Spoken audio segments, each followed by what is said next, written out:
Hello kami Masor, another luto serye with me. Lutuin natin itong bangus at gulay na nabili ko dito sa Talipapa. Ang una natin gagawin ay lagyan ng pampalasa yung bangus. Lagyan ng paminta at ng asin at haluin.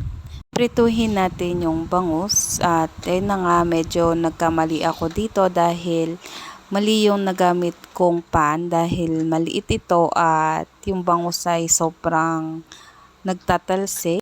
At ito, kita naman sa video na madami na yung talsik ng mantika at lumalabas na to. Yung mantika na tumatalsik ay napupunta na din sa apoy. Kaya change ko na yung pan na mas malaki. Learn na to mga kamimasor na huwag gumamit ng maliit na pan kapag magpiprito ng bangus. Alala ko lang na kapag daw nagpiprito at tumatalsik ay mabaho daw yung poop.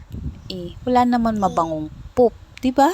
Madami talagang kasabihan yung mga matatanda dati lang din pala mga kamimasor na kapag ito-turn or kukunin nyo yung bangus sa pan, make sure na i-off muna yung stove. At palamigin ng konti yung mantika para maiwasan yung pagtalsik or matalsikan ng mantika. After maprito lahat ng isda ay iset aside muna.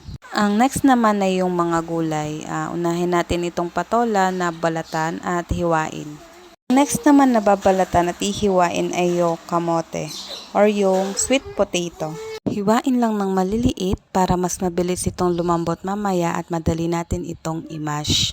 Ang next naman ay yung onion. Ang next naman ay maglagay ng 3 cups of water sa isang cooking pan at ilagay yung kamote, onion at pakuluan. While waiting na lumambot yung kamote, i-ready naman natin yung saluyot.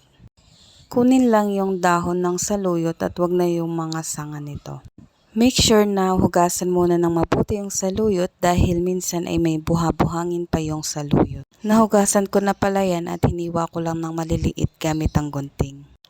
At ayun, malambot na yung kamote kaya i-mash na natin yung kamote para mas kumapit yung lasa ng kamote. Ito rin yung way ko para mapakain ko yung mga anak ko ng kamote dahil ang kamote ay rich in vitamin C, A at manganese. After ma-mash lahat ng kamote ay ilagay na yung saluyot at pakuluan. Once na malambot na yung saluyot ay ilagay na yung patola at timplahan. Maglagay lang ng small amount ng bagoong na isda, pinch of salt, pinch of magic sarap, at haluin at pakuluan lang ng for a minute. After kumulo ay ilagay na yung pritong bangus at pakuluan lang ulit ng for a minute para kumapit yung lasa ng bangus. And ayan na, ready to serve na ang ating ina-brown na bangus. Subukan nyo na din to mga kamimasor. Enjoy cooking!